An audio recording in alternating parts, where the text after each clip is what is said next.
అందరికీ నమస్కారం అండి. ఈరోజు కథ. కృష్ణమూర్తి కాలుగాలిన పిల్లిలా డాబా మీద అటు ఇటు తిరుగుతున్నాడు. కోపంతో అతని ముక్కుపుటాలు ఎగురుతున్నాయి. అతనికి బాగా నచ్చిన ప్రదేశం తన ఇంటి ఈ డాబా. కానీ ఇక్కడ కూడా స్వాంతన పొందలేకపోతున్నాడు.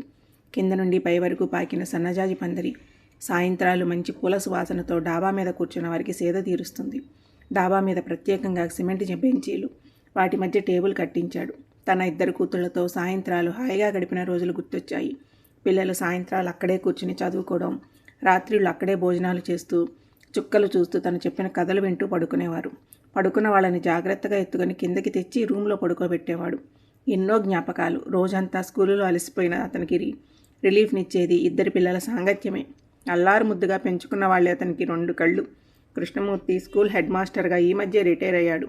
పదవిలో ఉండగా ఎందరో స్టూడెంట్స్ని గడగడలాడించిన ఘనుడు. అతడి దగ్గర విద్యార్థులంతా భయం, భక్తి, గౌరవంతో నమ్రతగా ఉండేవారు. ఎవరు అతనికి ఎదురు చెప్పే సాహసం చేసేవారు కాదు. తన దగ్గర చదువుకున్న ఎంతోమంది స్టూడెంట్స్ ఇప్పుడు మంచి మంచి పొజిషన్లలో ఉన్నారు.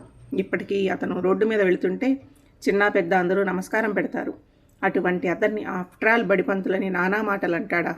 ఆడపిల్ల తండ్రి అయిన పాపానికి ఎన్ని మాటలన్నా పడి ఉండాల్సిందేనా? అల్లుడనే దశమగ్రహానికి ఏం తక్కువ చేశాడు? అడిగిన కట్నం ఇచ్చి కిందటేడే ఘనంగా పెద్ద కూతురి పెళ్లి జరిపించాడు.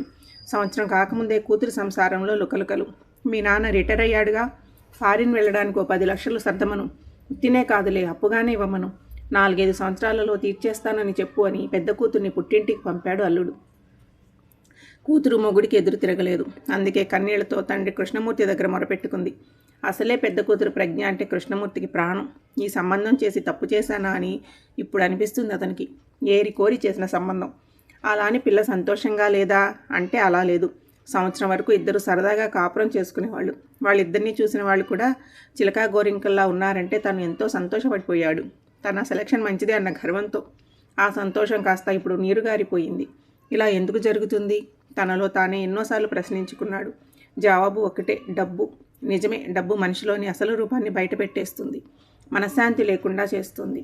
వచ్చిన డబ్బు వాడికి ఇచ్చేస్తే నీ చెల్లి పెళ్ళి ఎలా చేయాలిరా? నాకు ఇంకేం ఆస్తులు లేవు కదమ్మా, నీకు తెలుసు కదరా అని అనయించి చెప్పాడు కూతురికి. అలాగే చెప్పాను నాన్న, నీ చెల్లి పెళ్ళి అప్పుడే చెయ్యరు కదా, ఇంకో 2-3 సంవత్సరాల తర్వాత కదా చేస్తారు. అప్పటికి డబ్బు తిరిగి ఇచ్చేస్తాను అన్నారు దీనంగా అంది కూతురు. అల్లుడి అతి తెలివితేటలకు ఒళ్ళు మండిపోయింది కృష్ణమూర్తికి. అయినా ఇక్కడ సంపాదిస్తున్నది చాలదా? అమెరికా వెళ్ళిపోవాలా? అక్కడేమైనా వాడి కోసం ఉద్యోగం కాసుకుని ఉందా అని తీవ్రంగానే హెచ్చరించి కూతుర్ని పంపాడు.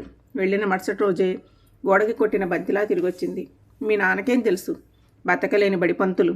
అతనిలా ఎదుగు బొదుగు లేని జీవితం గడిపేయాలా? మనిషన్నాక ఆశలు కోరికలు ఉండవా? పై స్థాయికి వెళ్ళాలనుకోవడం తప్ప? రిటైర్ అయిన డబ్బులో నీకు వాటా ఇస్తారు కదా, అదైనా తీసుకురా అని పంపాడు. కోపంతో ఊగిపోతున్నాడు కృష్ణమూర్తి. పిల్లల్ని దండించినంత తేలిక కాదు. ఇక్కడున్నది దశమగ్రహం. కూతురికి డబ్బిచ్చి పంపితే వాడి ముందు ఓడినట్లు అవుతుంది. లేకపోతే కూతురి కాపురం కూలుతుంది. ఏం చేయాలా అని ఆలోచిస్తున్నాడు.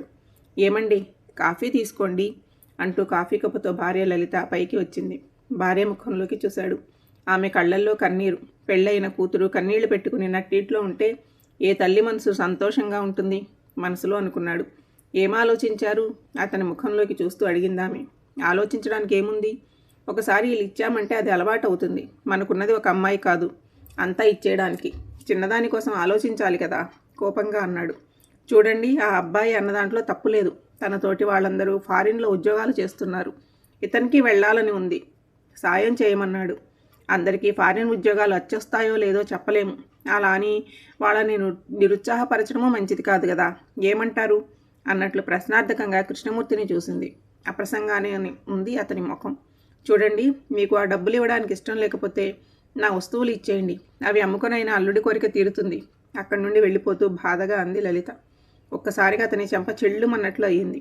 సరిగ్గా 25 ఏళ్ల క్రితం ఇదే ఇలాంటి సంఘటనే. పాత్రలు ఇవే, కానీ పాత్రధారులే వేరు.